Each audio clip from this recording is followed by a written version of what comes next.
Olá, eu sou Denise Alves e hoje vamos dar continuidade ao estudo panorâmico dos livros da Bíblia.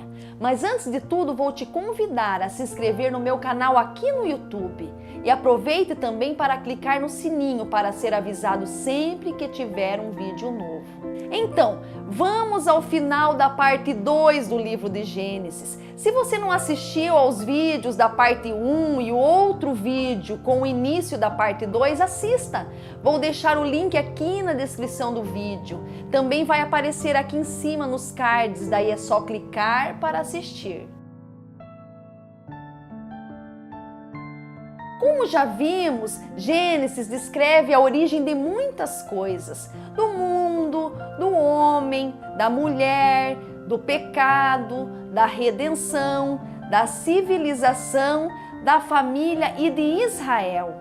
Esse livro contém 50 capítulos e divide-se em duas grandes partes. A parte 1 começa do capítulo 1 e vai até o capítulo 11, onde contém a chamada história das origens ou a história dos primórdios, que inicia com o relato da criação do mundo e do homem, partindo de Adão e indo até Abraão. E a parte 2 vai do capítulo 12 até o último capítulo, que é o capítulo 50, e é conhecida como a história dos patriarcas. Conta a história da família de Abraão, registra o começo do povo hebreu, focalizando o plano divino de redenção através da vida dos 4 grandes patriarcas: Abraão, Isaque, Jacó e José. Como é muito conteúdo, ia ficar um vídeo muito longo, resolvi fazer 3 vídeos. O primeiro com a parte 1 e 2 vídeos com a parte 2 do livro de Gênesis. A parte 2 do livro de Gênesis temos o primeiro patriarca, Abraão, que já vimos toda a sua trajetória no segundo vídeo. Agora vamos ao segundo patriarca, Isaque. Abraão, como já vimos, teve 2 filhos, Ismael e Isaque. Isaque foi escolhido como herdeiro da promessa. A vida de Isaque é calma e sossegada e muito diferente da de seu pai.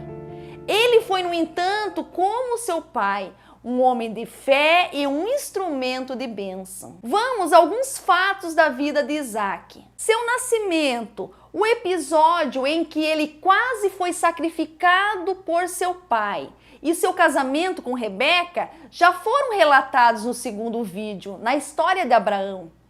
Vamos começar então na metade do capítulo 25, onde Isaque ora pedindo a Rebeca, que era estéril, um filho, e Deus responde a oração em dobro. Lhe deu filhos gêmeos. Esaú nasce primeiro e depois Jacó. Ainda no final do capítulo 25, vemos Esaú, agora já adulto, vendendo o seu direito de primogenitura para Jacó por um prato de guisado. Entrando no capítulo 26, vemos que houve fome novamente naquela terra e Deus proíbe Isaque de descer para o Egito, mas permite que ele vá à terra dos filisteus. E assim como tinha feito seu pai, Isaque mente para Abimeleque, rei dos filisteus, acerca de Rebeca, dizendo que ela era sua irmã. Ainda nesse capítulo, vemos Deus renovando as promessas feitas a seu pai, agora para Isaque. No capítulo 27, Isaque, já velho, crendo na proximidade da sua morte, pede que Esaú casse um animal e prepare uma refeição para então abençoá-lo. Mas Rebeca, escutando a conversa, prepara uma refeição parecida, disfarça Jacó para que se pareça com Esaú. Já que Isaque já estava praticamente cego, ela envia Jacó a Isaque. De início, Isaque fica confuso por causa da voz, mas Jacó convence o pai que é realmente Esaú e recebe a bênção. Assim que Jacó sai, chega Esaú, pronto para ser abençoado. E sabendo o que aconteceu, em meio à intensa raiva, suplica: abençoa-me também a mim, meu pai. Depois disso, Rebeca ordena que Jacó fuja da ira de Esaú, indo para a sua cidade natal. Vamos agora à história de Jacó especificamente. Como já vimos, Isaac teve 2 filhos, Esaú e Jacó.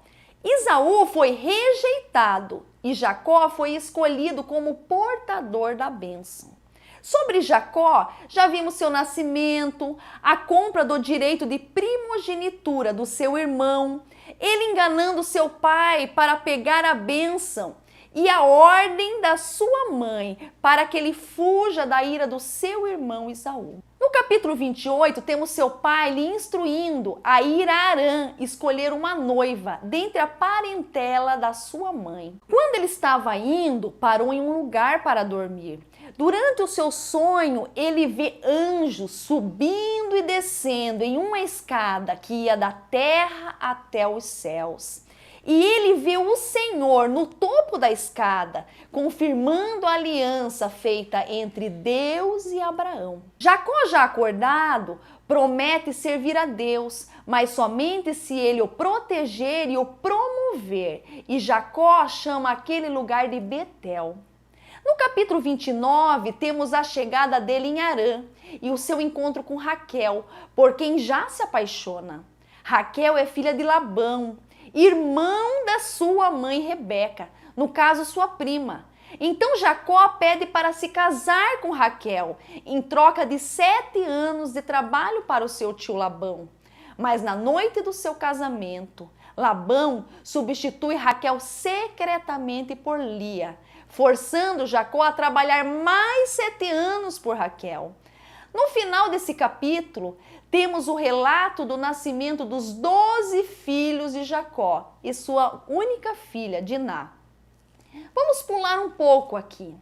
No capítulo 31, temos Deus pedindo para Jacó voltar à terra da sua parentela, depois de 20 anos trabalhando para o seu sogro.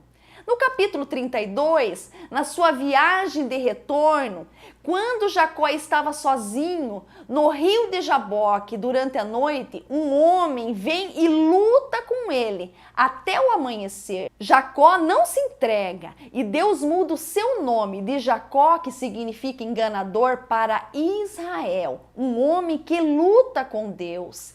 E ele chama aquele lugar de Peniel, que significa a face de Deus. A partir daí, ele jamais andaria da mesma forma. No capítulo 33, temos o encontro dele com Esaú e o seu estabelecimento em Siquém, uma cidade na terra de Canaã. No capítulo 34, temos o caso de Diná, filha de Jacó, e os sequemitas. Após Diná ser violentada por Siquém, um príncipe cananeu local, várias coisas aconteceram.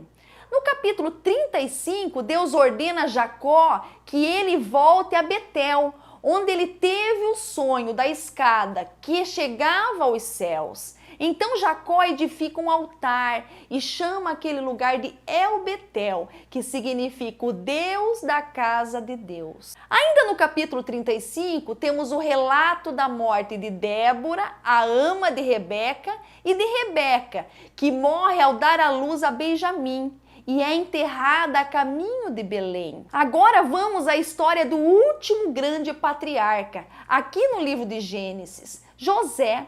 Começamos no capítulo 37, a história de José, que é um jovem de 17 anos, favorito de seu pai, Israel, a quem abertamente manifesta o seu afeto e o seu apreço, causando inveja dos outros filhos. Por causa da inveja, os irmãos de José o venderam para um grupo de comerciantes ismaelitas por 20 peças de prata.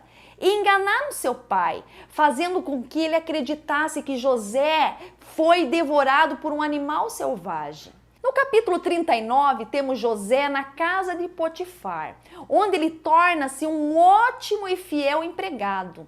Até a esposa de Potifar tentar seduzi-lo e ele falsamente será acusado de tentativa de estupro e jogado na prisão. No capítulo 40, temos José, que já tinha alcançado o favor do carcereiro e se tornado encarregado dos prisioneiros, agora interpretando dois sonhos: o do copeiro e do padeiro de Faraó, que tinham sido presos. Os dois sonhos cumpriram-se dentro do prazo, porém o copeiro foi restituído ao cargo no palácio.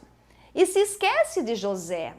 No capítulo 41, Faraó teve dois sonhos. Ele vê 7 vacas magras devorarem 7 vacas gordas. E o segundo sonho, ele vê 7 espigas mirradas devorarem 7 espigas boas. Quando ninguém se mostra capaz de interpretar o sonho, o copeiro se lembra de José.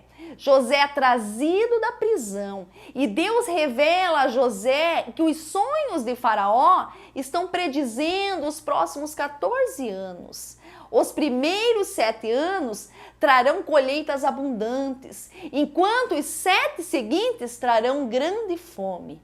José aconselha que se designe alguém para estocar alimento durante os anos favoráveis, em preparação para os dias maus. Então Faraó designa o próprio José, para isso o torna governador do Egito.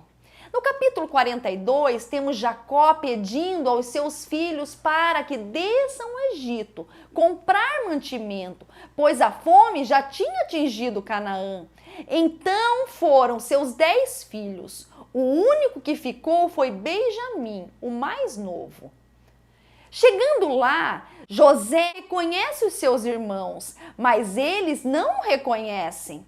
Para quebrantá-los, ele os acusa de espiões e ordena que eles retornem para casa e tragam Benjamim. Simeão, um dos irmãos, é mantido preso como garantia. Os 9 irmãos voltam para Canaã com o alimento e contam ao seu pai que o homem, no caso José, pediu que Benjamim o acompanhasse na próxima viagem, mas Jacó não permite. No capítulo 43, tem eles retornando para o Egito após Judá garantir a segurança de Benjamim e Jacó acabar permitindo a sua ida. José os recebe em sua casa com uma refeição e Benjamim é apresentado a ele. No capítulo 44, os irmãos de José estão retornando para casa e José ordena que a sua taça de prata seja colocada na bagagem de Benjamim. E logo após saírem da cidade, os irmãos são detidos e revistados. Para o desespero geral, a taça é encontrada na bagagem de Benjamim e ele é preso. Judá implora para que José solte Benjamim e se oferece para ser preso em seu lugar. No capítulo 45, incapaz de se conter por mais tempo, o choroso José revela sua verdadeira identidade aos seus irmãos. Ele diz a eles que Deus permitiu que tudo aquilo acontecesse para que ele pudesse salvar o povo da fome. Então ele pede a seus irmãos que voltem para casa e digam ao seu pai fazer as malas e mudar para o Egito. No capítulo 46 temos Jacó e a sua família, 70 ao todo, se transferindo para o Egito. E vemos o encontro de Jacó com José na terra de Gósen, lugar onde Faraó deu para eles habitarem. Indo direto para o capítulo 48, onde Jacó está enfermo e José vai visitá-lo com seus 2 filhos, Manassés e Efraim. Onde Jacó adota os filhos de José, que passam a ter os mesmos direitos dos seus 12 filhos. No capítulo 49, temos Jacó abençoando cada um dos seus filhos. A bênção principal, creio ser a de Judá, que ele diz que seria louvado por seus irmãos e que o cetro não se apartaria dele. No último capítulo, o capítulo 50, temos a morte de Jacó e seus filhos levando seu corpo para sepultar em Canaã, na caverna de Macpela, que Abraão comprou de Efron, o heteu, para sepultar Sara. E no final, temos o pedido de José para que seus ossos fossem levados para Canaã, quando eles fossem embora dali. E logo depois temos a morte de José, aos 110 anos de idade. Então aí termina o livro de Gênesis, o livro que conta a história de um Deus que cria um mundo originalmente bom, que se corrompe pela maldade do ser humano. Mas esse Deus não se ausenta desse mundo. Em resposta a essa maldade, ele levanta Abraão e a sua descendência para abençoar todas as famílias da terra. Esse foi o último vídeo do panorama do livro de Gênesis, que foi do capítulo 25 ao capítulo 50. Se você não assistiu ainda, assista os outros 2 primeiros vídeos. Clique aqui na descrição do vídeo para assistir. Se você gostou do vídeo, deixe seu like, comente, compartilhe. E se você não é inscrito no canal ainda, não deixe de se inscrever. E que Deus abençoe a sua vida. E eu espero você no próximo vídeo, se Deus quiser.